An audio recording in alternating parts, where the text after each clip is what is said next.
post-traumatic stress syndrome in children. PTSD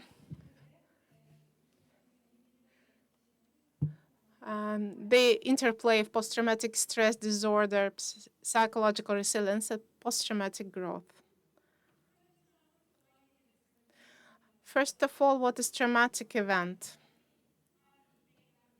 It's something that is not expected, something that cannot be tolerated by the person. It can cause fear and a lot of negative emotions.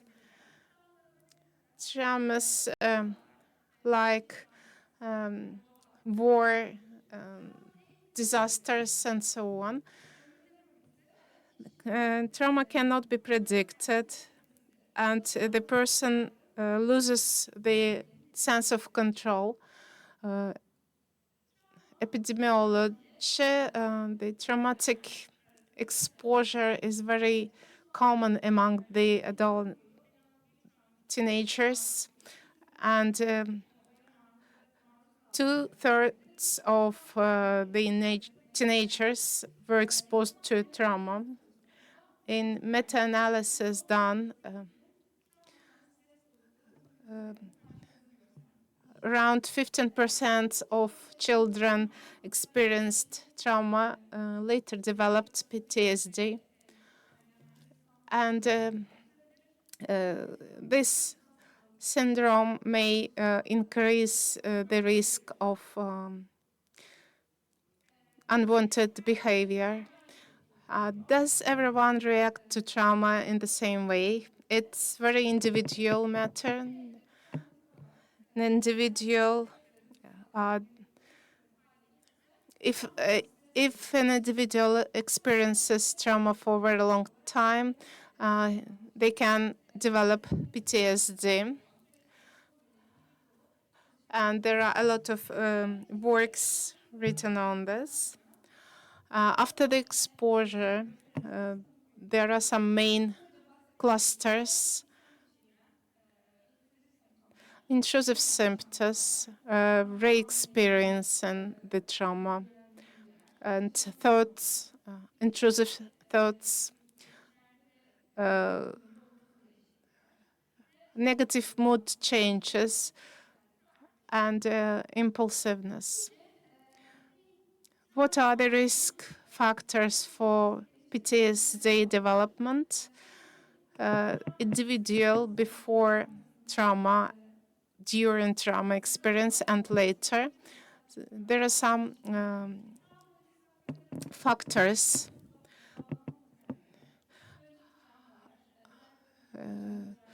Traumas, especially in childhood, such as abuse, they make it more risky. Also genetic formation.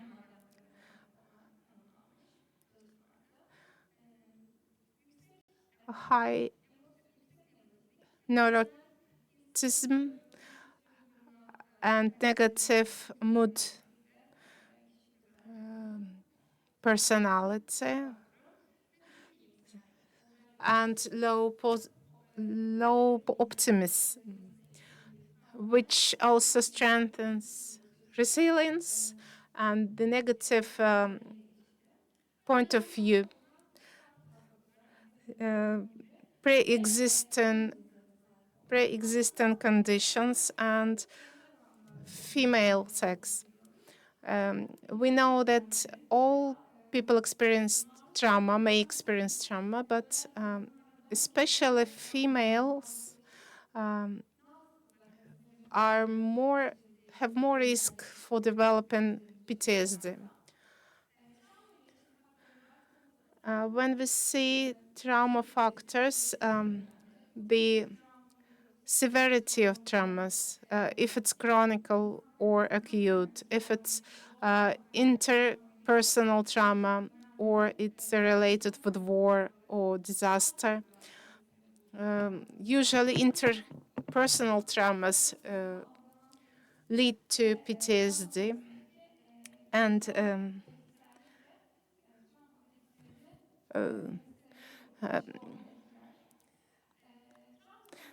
After trauma, there are factors which can lead to PTSD,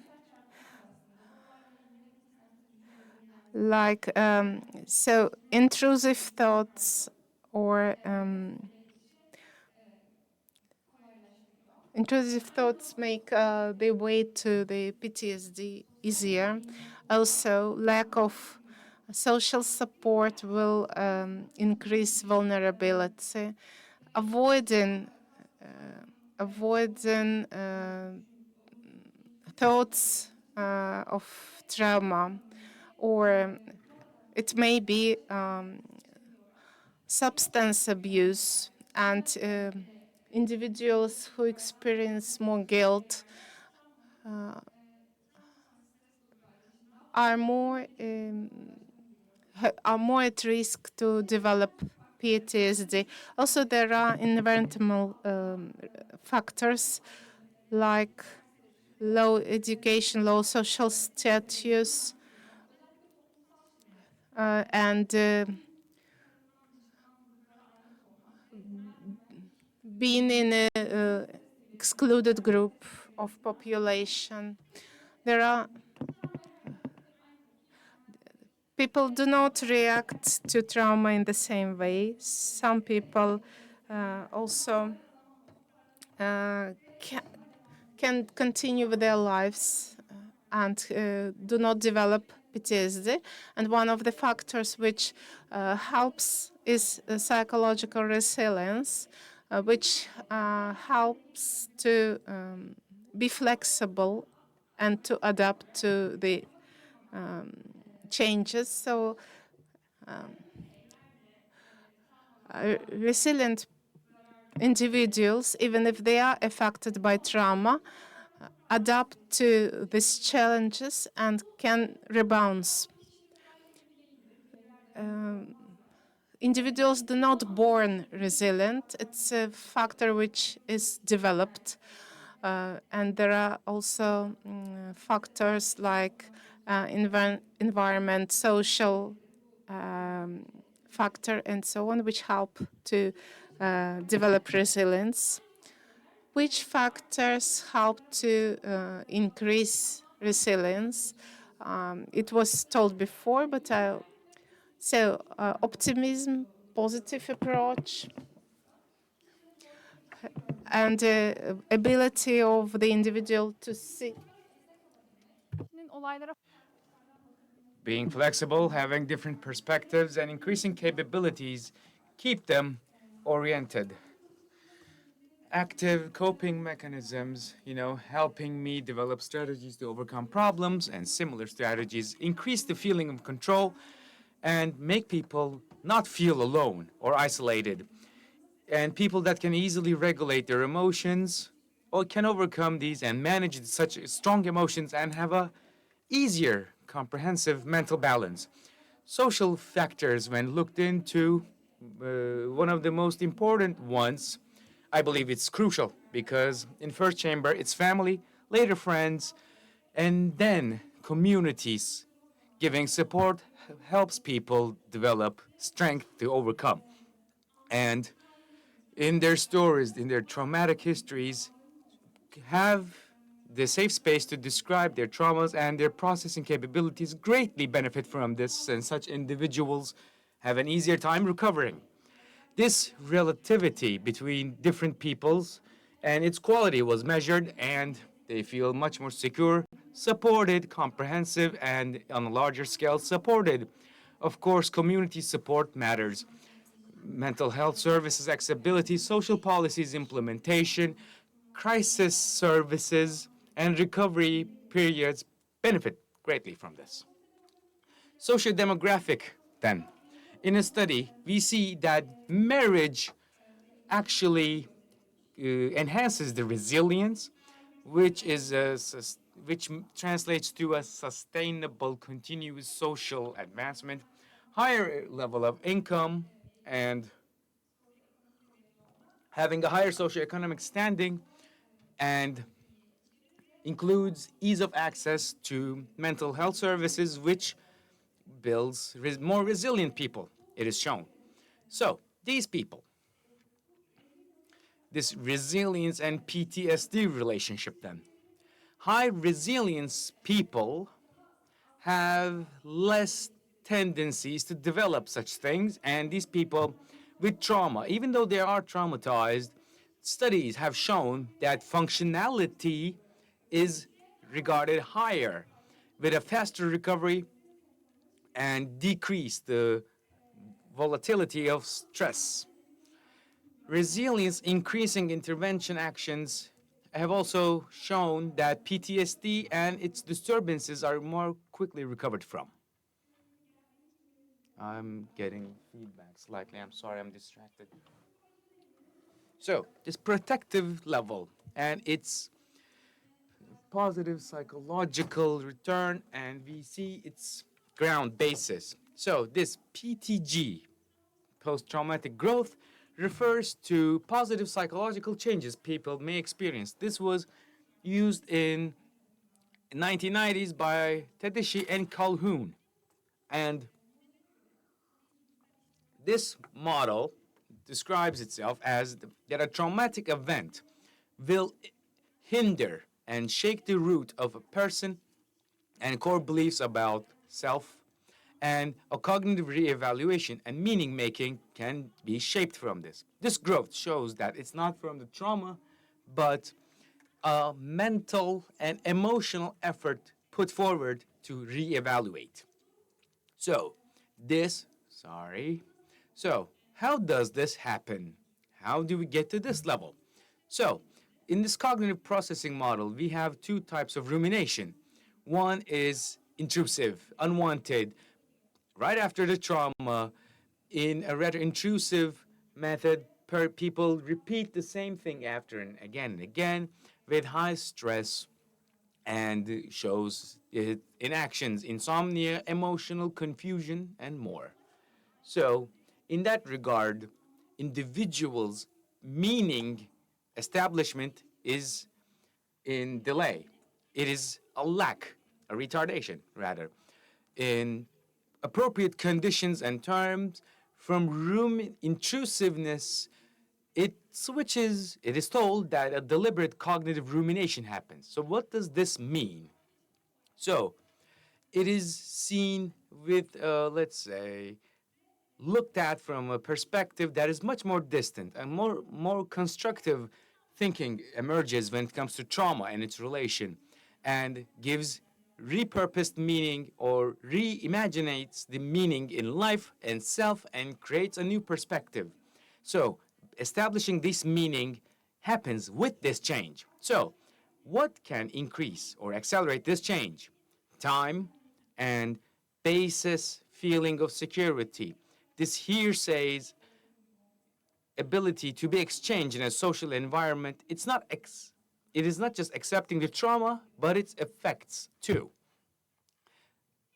So, Tedeschi and Calhoun, when describing this in this reestablishment of meaning making, focus on 5 positive fields. First, life is appreciated more, value of life. After trauma, survivors know how fragile life could be. So, let's say routine life, 9 to 5, drink our coffee, it's a routine. COVID happens or an earthquake happens, the routine is disturbed, but once to return to routine, drinking the coffee, watching here gives me more meaning than ever, as it were. An awareness, essentially, how fragile the moment and life is. Secondly, strengthening relationship. In hard times, people going through hard times, they are they have a tendency to receive more support from others surrounding them, and compassion, honesty, and stronger bonds are established in these times. It is told that back in the day, I wouldn't share my emotions much, but after this, I communicate better with my family, openly talk with my parents, etc. Discovery of new opportunities. Some people, after trauma, tend to redirect their life. Let's say a banker has a trauma and they say, this isn't what I imagined, and switch careers or jump ship. Personal strengthening, this is important, I think. After trauma, many people feel stronger. You know, if I survive those days, I will survive much more. And inner resilience is built. And with this encouragement and self encouragement, they have a stronger stance in life and take better steps. Spiritual and existential change, lastly, is about the purpose, the meaning, and values of life lived and makes them question. This could be interpreted as being in the belief and faith, but also develop a philosophical approach. Why am I alive? What is the purpose of my life, etc.? Are such questions, and answers may change. Oh, sorry. Okay, so which factors influence PTG? I'm trying to wrap this up. Trauma's severity matters. Low levels of trauma, it does not, as it were, shake the foundation, but moderate and high shaken ones, the influence is much higher and it goes beyond cognitive damage, and there's like a reverse curve relation in this. So, violent traumas, again, moderate level traumas go from intrusive to cognitive traumas, as it is said here. So, which factors affect growth? All of them are resilience increasing ones, just to make you notice. You know, in good willness, openness to new experience, adaptive coping mechanisms, social support networks, and environmental support. So, how resilience facilitates PTG. So, this is a transition, as we said, from intrusive to decisive, you know, trying to give meaning to it. That helps us return to stability. So, resilience helps us make better judgment of emotions, managing stress better, cognitively flexible, gain new perspectives on things, and use resources much more effectively. And in here, it is a shape. A resilient person, trauma happens, they stabilize themselves, and they go to deliberate rumination, go through meaning making, and increase the growth rate. Studies also show that PTG definition reports and individuals have higher resilience scores. So these people show that growth have better capabilities of managing stress and have better means to cope with stress. These resilient people, for their next potential trauma, are much more prepared and reinforce their inner strength in this regard. Oh, sorry. And the meaning making, and after that, growth and becoming much more resilient. Okay, so as mental health people, what can we do? We can do interventions to increase PTG. What can we do? Okay, cognitive behavior approaches, therapies can work on PTGs, focusing on reframing maladaptive thoughts. Of course, stress disorder post-trauma can be recontextualized. The oddities could be found. Stories could be rewritten mentally to help with the processing side of things. Narrative therapies could also be influenced